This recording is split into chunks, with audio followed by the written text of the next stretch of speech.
Welcome to our wreath decorating class. I'm so glad to be able to bring this to you virtually. So it's going to be in real time. It's going to be about 15 to 20 minutes, and you should be able to decorate the cake. We're going to do some really neat things for decorations that should be fun, and you can use it for different things as well. So first things first, we're going to open up our bag, and this is the bag that you should have picked up from the library. You're going to have a little checklist in here, so we're going to go through the checklist first. Here is the wreath cake checklist. There's going to be some items on here that you will need to gather before we begin. So hopefully you looked at this before the class started. The items that you're going to need are a measuring cup, a 1/4 cup measuring cup, small saucepan, a couple small bowls, kitchen shears, a couple of spoons, a plate, some wax paper, and a plate for your cake. All right, what's included in the bag? Let's see what we have. First, you have your little cake. You have some sugar, which we are going to separate. You're not going to be using the whole entire thing. It's going to be half and half. Some cranberries. Your frosting.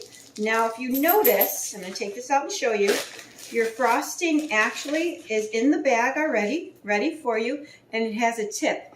This is a leaf tip, and the leaf tip will be able to make a really cute little wreath for your cake.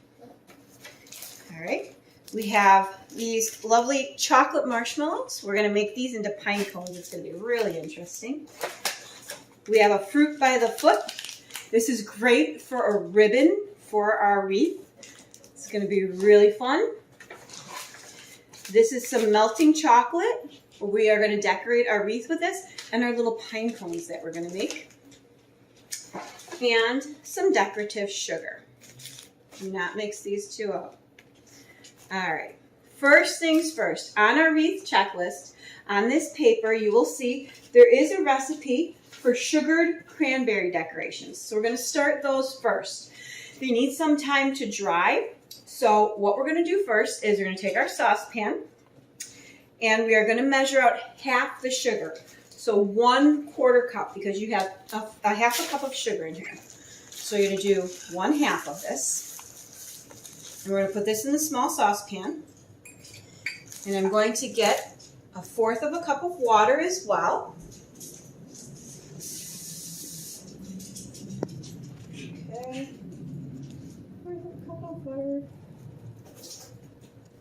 We're going to add this to the saucepan as well.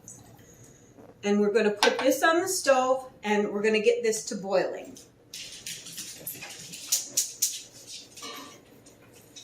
You can use one of your spoons to stir. And you want the sugar and the water to dissolve. It shouldn't take long, but we'll let that go while we get some other things going. All right. Let's take out our cake. You'll notice the cake has a little hole in it to make it look more like a wreath. All right. And here is your piping bag. You want to make sure that you kind of work it a little bit because you want it to be soft enough to come through without getting stuck in the pipe. All right. Remember, when we do these bags, you always want to have a tight hold on the back of the bag so the frosting doesn't come out while you squeeze. So you want to hold with the pinched fingers here and then palm the rest of it. If you look, as it comes out, it makes a lovely leaf pattern. So you're just going to do this around the entire cake. And you can have fun with it. It doesn't have to be specific. You can go off to the sides. But first you're going to do the top, and then if you want to do the sides as well. All right. See? All right. it looks like we already have our water boiling for the sugar. We're going to do a spin. We're going to take the cranberries. Do a quick little stir. And we're going to turn down the heat. You just want it on a little simmer. And you want to make sure the sugar is dissolved. Once the sugar is dissolved, you're going to take your little cranberries, open up your little bag, and drop them in the water. You're only going to let them sit in there for about 2 to 3 minutes. We just want them to get warm, and we want the sugar to get on the outside of the cranberry. So we'll give it a quick little stir, and we'll let that simmer for about 3 minutes. So we're going to continue to decorate this cake. And we're just going to do this. And if you notice, it makes a really pretty leaf pattern. And the fun part about this is you really can't do it wrong.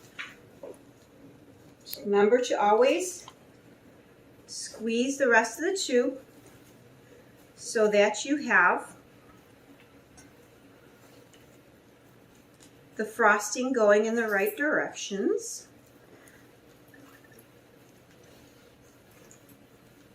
And this, as I said, get as fancy with it as you want. If you want to do just the top of the cake, you can. I kind of like to do the whole cake. I think it just looks a lot nicer. And you should have enough frosting to be able to do the entire cake. So once you have the top done, you can just go down the sides.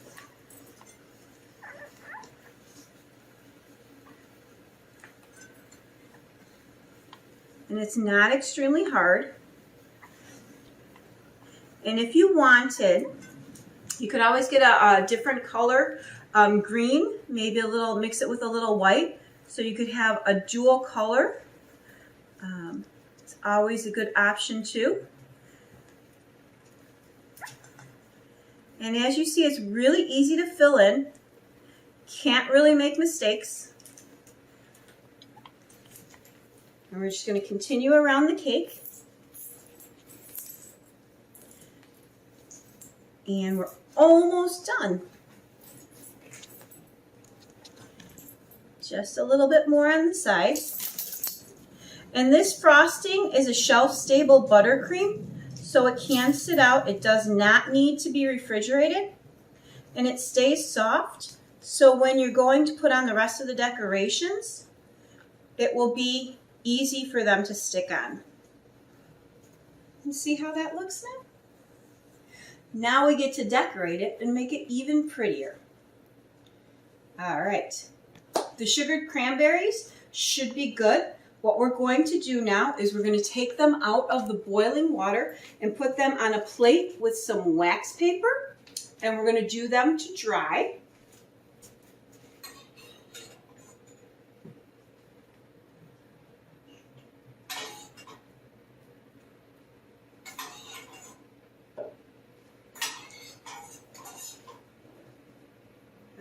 Okay.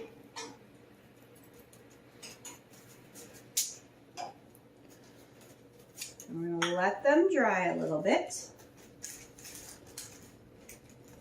All right. I'm going to put a little piece of napkin over the top to help soak up the excess water. Okay.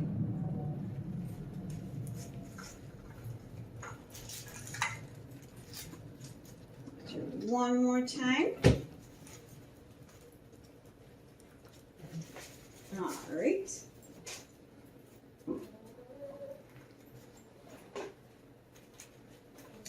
We're going to let those dry a little bit while we work on our pine cone marshmallows. Now these are double chocolate marshmallows.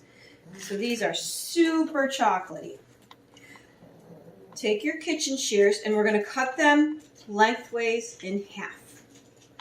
It'll fit a little easier on the cake if they're flat on one end.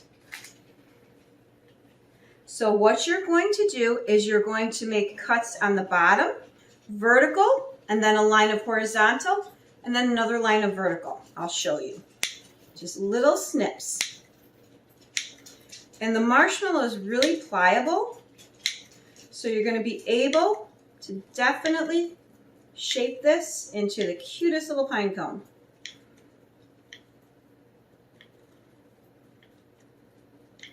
Okay, I'm going to put this down for a moment. With the pine cone, we are going to want to put some frosting on it as well. So we're going to take our bag here of our piping chocolate. This is a melting chocolate, almond bark. And we're going to heat that up in the microwave. This is a microwave safe bag. So we're going to go ahead and put this in here. We're going to do 30 seconds at a time so it does not burn. Now, for our pine cone, we are going to take, and where we snipped, we're just going to pinch. Little pinch, little pinch, little pinch. This way. And then for the vertical, we are going to pinch vertical-wise. And then we're going to pinch the other way for the top again, alternating so that it looks like a pine cone. And then for the tip, we're going to pinch and pinch. And then we can place it right on our wreath cake, right there. And we'll go ahead and do the same thing with the other one. Now, if you wanted to make it a little smaller, you can also cut it as well to give it a different.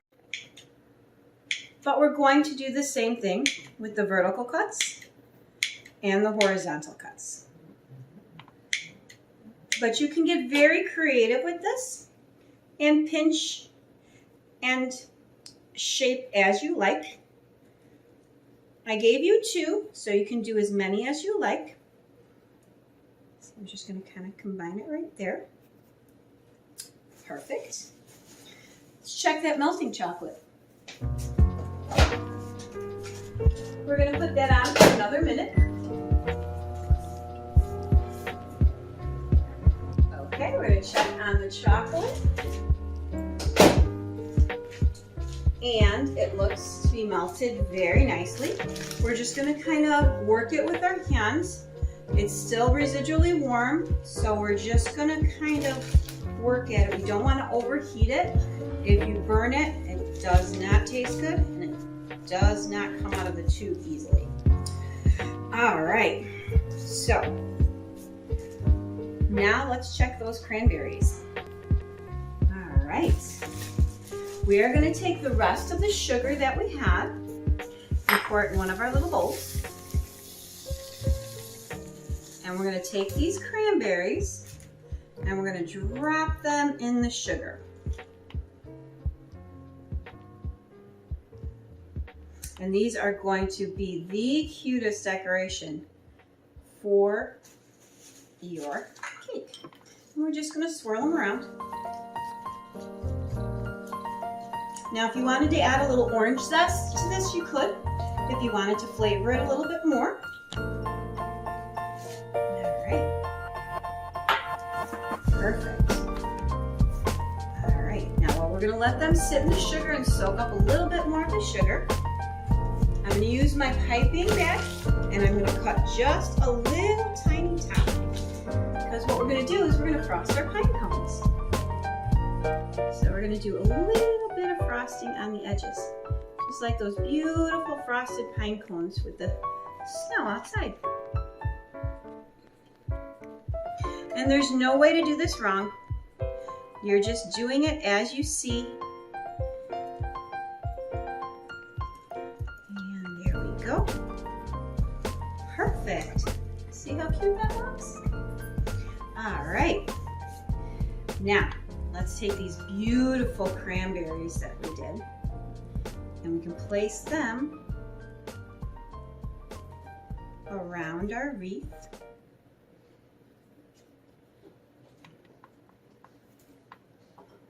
Don't those look gorgeous? Just so, so pretty. All right. we have a ribbon. See how nice that's looking? Now, and also, since we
another little strip, and you're going to make that middle for the ribbon, and you're just going to pinch. Pull these down, do a little pinch, and you're going to place the ribbon right by the pine cones.